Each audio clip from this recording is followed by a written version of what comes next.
Cyberpunk EdgeRunners, a brand new Netflix original anime based on the incredibly disappointing Cyberpunk 2077. I don't think I need to go over the disaster of a launch, but what I'll say is the anime is not only proof that Cyberpunk had a story and a world made for any genre, but it proves you can make a non-anime fan get too emotional for these characters.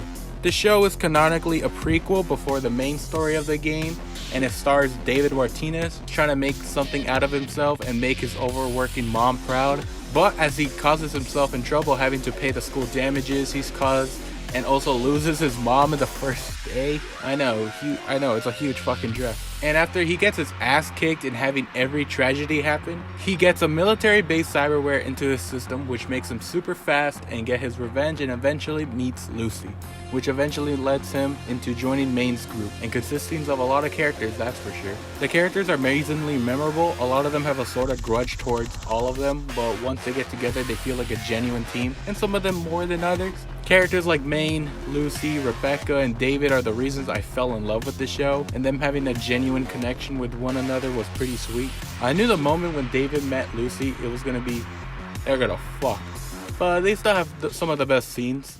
I'll talk about that one later. Let's get something out of the way. The show isn't perfect. I know, hard to believe. It's almost there, but there's one problem I have with it. The story is great, but the writing for the characters can be a bit too simplistic and gives too much. Like the scene with David and his mom where she goes on about her character saying, "This is why I worked hard.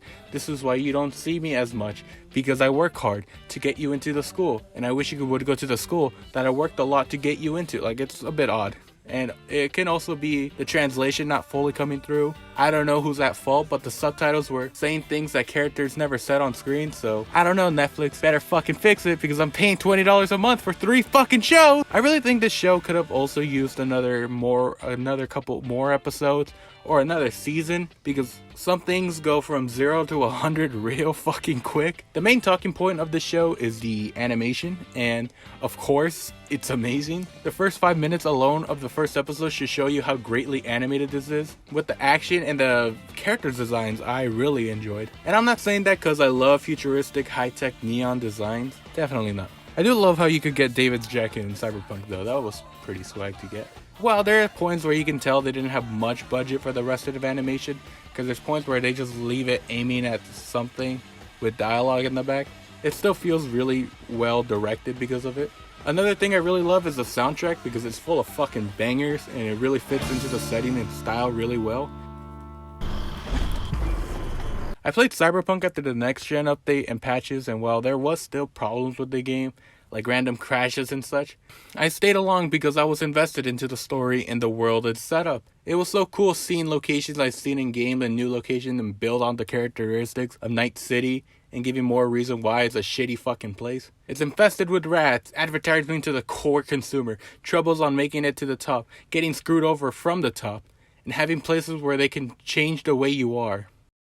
So they basically made LA. After seeing what more world building this game can bring, and also the show's ads, I kind of want to see more of it, and I'm glad there's going to be an expansion to the game coming soon. I want to give a little side conversation because of why I really enjoy the show so much. Even with all the fuck-ups from the launch and all the bugs and horrible issues with Cyberpunk still had, I really enjoyed this game because of character. The characterization between others not only feels great, but wonderful as well. As corny as this is gonna sound, but the real soul of Cyberpunk was the characters you meet. Judy, Carrie, Panam, River, Victor, Johnny, Rogue, and my main man Jackie. Having Jackie along your side in the beginning was such amazingness, and Jackie dying really had an effect on the player.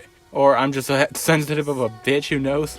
I felt a connection when both wanted to be something out of Night City and only one made it. Well, depending on your ending. And that's why I really love the connection between David and Lucy. I'm the one who really loves a good connecting romance that really feels realistic and genuine, and I think David and Lucy were just that. David was just someone who felt lost and just wanted to experience something, but the most of it was his mom's dream. He got to feel wanted by the crew, but how much can that really get him? Lucy was someone who was taken in and felt needed for the crew. and had such a connection with David that she opens up about her dreams of getting out of Night City and into the moon. A secret she hasn't told anyone else. You can see them slowly taking care of one another and seeing it slowly go down because of David's cyberpsychosis. Even with all of it going down, Lucy still takes care of David, trying to prevent him from becoming a full psychopath like what happened to Maine. All of this really adds up to the build-up for the relationship. David would slowly kill himself some more just to save Lucy's life, and thematically he ends up on top of Night City and saves the one that he loves, but at the cost of his own life, which was his own dream.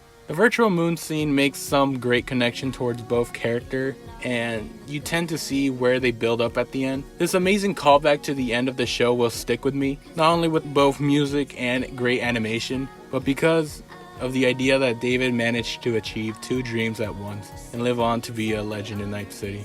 And that's all he ever wanted. Cyberpunk is getting a 9 out of 10.